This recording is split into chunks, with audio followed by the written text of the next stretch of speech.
விவசாயி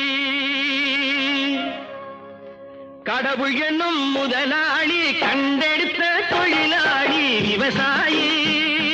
விவசாயி கடவுள் என்னும் முதலாளி கண்டெடுத்த தொழிலாளி விவசாயி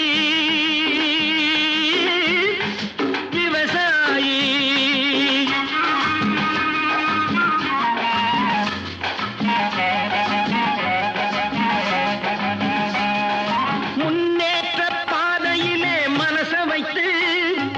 முழு மூச்சாய் அதற்காக தினம் உழைத்து முன்னேற்ற பாதையிலே மனச வைத்து முழு மூச்சாய் அதற்காக தினம் உழைத்து மண்ணிலே